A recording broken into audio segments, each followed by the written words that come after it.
Hallo, kom binnen en ga zitten. Welkom bij deze nieuwe les over de synthese van de basistijden. Er zijn 3 basistijden. We hebben de passé, le présent et le futur. Een voorbeeld van de passé. Ik heb in de tuin gewerkt. Of, on peut très bien dire, ik heb gisteren in de tuin gewerkt. On a une phrase avec 2 verbes.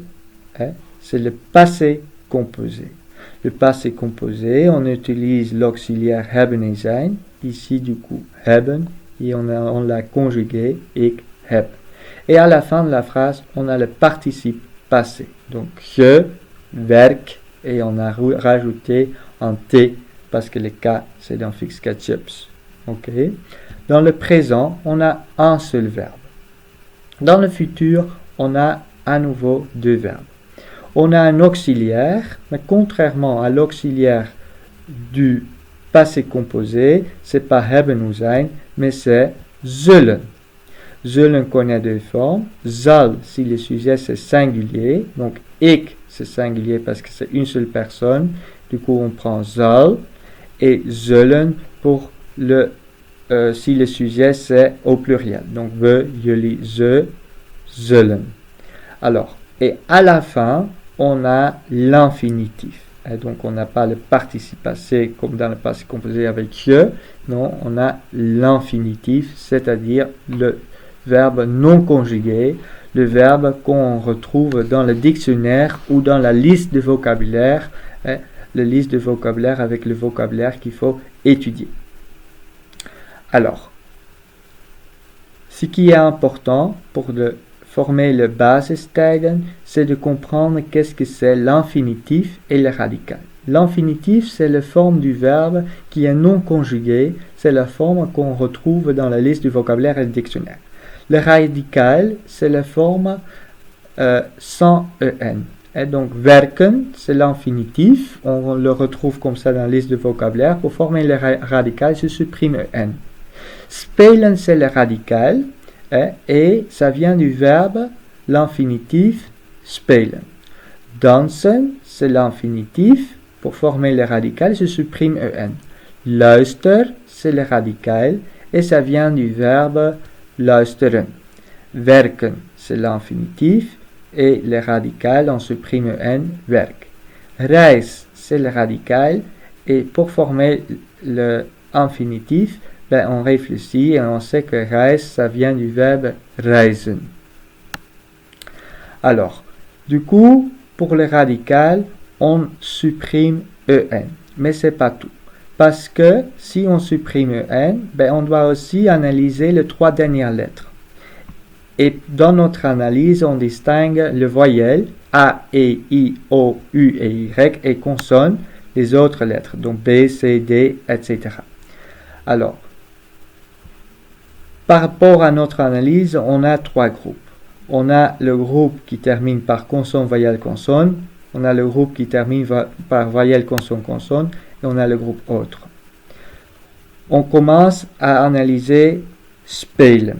Du coup, pour former le radical, je fais quoi? Je supprime en. C'est du coup spel. Ensuite, j'analyse les 3 dernières lettres. On a un P, une consonne, une E, une voyelle et une L, consonne. Ok. Et ensuite, je vais du coup doubler la voyelle parce que ça, c'est la règle qui s'applique pour le groupe consonne, voyelle, consonne. Donc, spel. Malheureusement, il y a aussi une exception. Regardons luisteren. Je supprime en. Du coup, j'ai le T consonne, le E voyelle et le C consonne. Donc, il faut doubler la voyelle. Mais on ne le fait pas parce que le E ne se prononce pas comme un E, mais se prononce comme un E. Et dans ce cas-là, on ne double pas. Donc, spel, le E se prononce E. Et luister, le E se prononce E. On ne peut pas doubler. Spellen, on a spelen jouer, spellen épeler. Du coup, on va analyser, on supprime en, il reste spell. Du coup, j'ai voyelle, consonne, consonne, E, voyelle, L, consonne, L, consonne. Et les règles pour le groupe voyelle, consonne, consonne, c'est on supprime une consonne si on peut. Du coup, spell, on peut supprimer un L parce qu'il y en a deux. Et du coup, spell, c'est le radical. Il y a une exception, werken, je supprime EN, on a E, voyelle, R, consonne, K, consonne, donc ça fait voyelle, consonne, consonne, et du coup on doit supprimer une consonne. Par contre ici on ne sait pas le K, le R ou le K, donc on ne fait rien. Alors, si le verbe, si on supprime EN du verbe, et ça ne fait pas consonne, voyelle, consonne, ni voyelle, consonne, consonne, ça fait partie du groupe autre. Par exemple, houden. Je supprime le EN, ce qui reste c'est houd. Les trois dernières lettres c'est O, voyelle, U, voyelle et D, consonne. Donc voyelle, voyelle, consonne. C'est pas consonne, voyelle, consonne. Et c'est ni voyelle, consonne, consonne. Non, c'est voyelle, voyelle, consonne. Dans ces cas-là, on ne doit plus rien faire. Donc on a tout de suite le radical. Ce qui est bien à savoir, il n'y a pas d'exception pour le groupe autre. Par contre, il y a encore des cas particuliers. Ce sont les verbes qui se terminent par Z et N et V et N et qui font en même temps partie du groupe consonne, voyelle, consonne ou le groupe autre. Ça veut dire que cette règle que je vais expliquer ne s'applique pas pour le groupe voyelle, consonne, consonne. Alors, on a par exemple le verbe lesen qui termine par Z-E-N. Pour former le radical, j'enlève le E-N, ce qui reste c'est les. Du coup, j'analyse les trois dernières lettres, L, consonne, E, voyelle, Z, consonne. Du coup, ça fait partie du groupe consonne, voyelle, consonne. Le E se prononce E, du coup, je dois doubler la voyelle. Et le Z, ben, il va devenir S, donc les. Un exemple pour le V et N, c'est kluiven. Alors, du coup, pour former le radical, je supprime N. J'analyse les trois dernières lettres. U, c'est une voyelle. I, c'est une voyelle. Et le V, c'est une consonne. Donc, ça fait partie du groupe autre. Je ne dois rien faire. Sauf que le V, ben, on doit le transformer en une F. Alors, maintenant qu'on a compris comment former le radical, on peut très facilement transformer les phrases dans un autre temps. Alors, du coup, ici, on a un exercice. On a une phrase qui est donnée dans le présent. We werken vandaag in de tuin. On doit le mettre dans le futur et dans le passé. Alors, on va analyser la phrase et ce qu'on voit, ce qu'on cherche, ce sont les verbes. Alors, ici, pour le présent, on a un seul verbe et c'est werken. Et on voit aussi qu'on a un complément de temps, vandaag, qui correspond au présent. Alors, du coup, pour le futur, j'ai besoin de l'auxiliaire zal ou zullen. Ici, le sujet c'est we, donc je vais choisir zullen. Ok? Donc, we zullen. Vandaag, c'est le complément de temps du présent. Il faut le changer dans un complément de temps du futur, par exemple, morgen. À la fin, je dois mettre l'infinitif, donc je dois terminer la phrase in de tuin, et puis je dois prendre l'infinitif de werken, et on voit bien que dans le présent, si le sujet c'est we, jullie et ze, on a déjà pris l'infinitif. Du coup, werken, c'est l'infinitif, c'est déjà la forme non conjuguée. Donc, we zullen morgen in de tuin werken.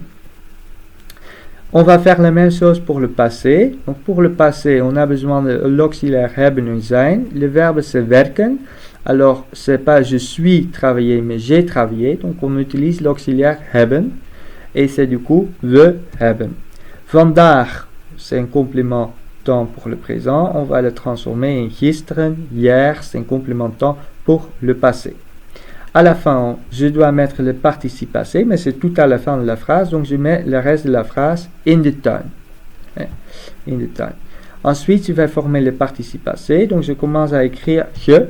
Ensuite, je prends le radical, donc l'infinitif c'est werken. Pour former le radical, je supprime en.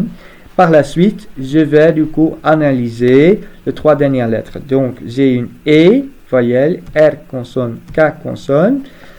Et du coup, voyelle, consonne, consonne, on se trouve ici, on doit supprimer une consonne, mais on ne peut pas. Et du coup, on a terminé, on a ici les radicales, donc je werk. Ensuite, à la fin, je dois mettre un D ou un T. Pour ça, je dois analyser les dernières lettres. Les dernières lettres, c'est une K. Le K se trouve dans Fix Ketchups. Alors, si les dernières lettres se trouvent dans Fix Ketchups, je rajoute un T. Et du coup, we hebben gisteren in de tuin gewerkt, c'est une phrase dans le passé composé. Et donc, on a terminé là l'exercice. Alors, du coup, autre exemple. Het zal morgen in de Ardennen regenen. Cette fois-ci, on a une phrase qui est donnée dans le futur. L'exercice, c'est du coup, pour nous, de mettre cette phrase dans le présent et le passé composé. Alors, het zal morgen in de Ardennen regenen. Je cherche le verbe. On a du coup l'auxiliaire zal et l'infinitif regenen. Je vois aussi qu'il y a un complément de temps morgen. Du coup, qu'est-ce qu'il faut faire? Ben, je vais du coup écrire het regenen.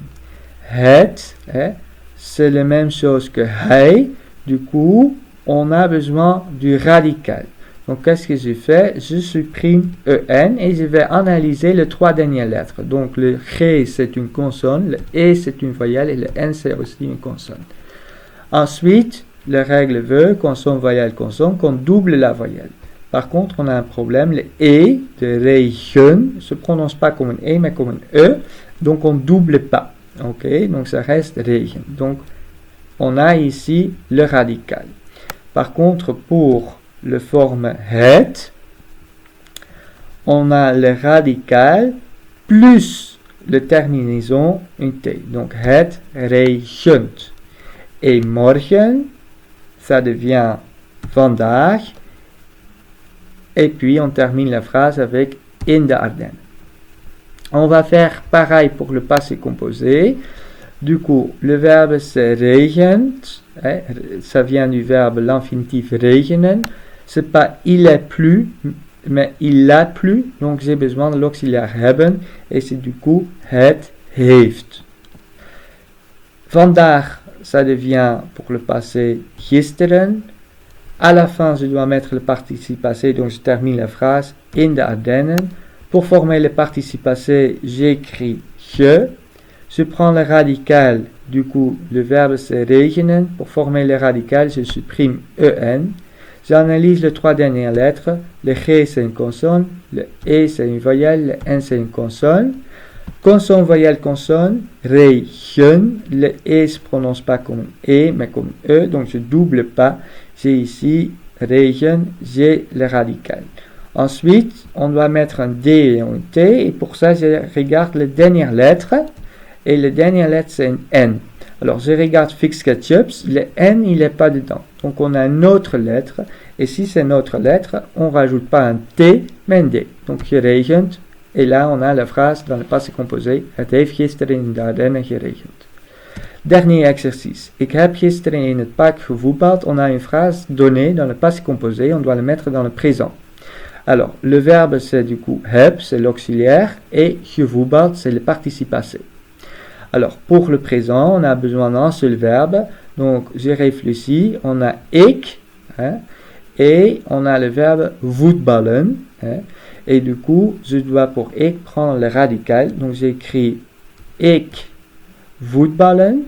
Et ensuite, je dois supprimer, pour former le radical, en. J'analyse les trois dernières lettres. Donc, le A, c'est une voyelle, le L, c'est une consonne, et le L, c'est une consonne. Donc, voyelle, consonne, consonne. Et du coup, voyelle, consonne, consonne, je dois supprimer une consonne. Donc, ik voetbal, c'est le radical. Et on voit aussi que le radical, ça correspond aussi à la forme ik pour le présent. Donc, ik voetbal, le verbe, c'est déjà conjugué. Ensuite, on a gisteren, c'est le complément de temps pour le passé. Hier, on va le transformer in vandaag, aujourd'hui. Et du coup, après, je termine la phrase avec in het park, parce qu'il y a un seul verbe, donc voetbal. Maintenant, je vais le mettre dans le futur. Ok, pour le futur, on a besoin de deux verbes, l'auxiliaire zal ou zullen et l'infinitif. Ici, on va prendre zal parce que le sujet c'est ik et c'est singulier. Donc, ik zal. Et ensuite, vandaag va devenir morgen. À la fin de la phrase, je dois mettre l'infinitif. Donc, je termine la phrase avec in het park. Et l'infinitif de voetballen. Voetballen vient du verbe... voetbal, ça vient du verbe voetballen. Donc, ik zal morgen in het park voetballen. Et on a la phrase dans le futur. Oké, bedankt voor het kijken van deze video en tot ziens.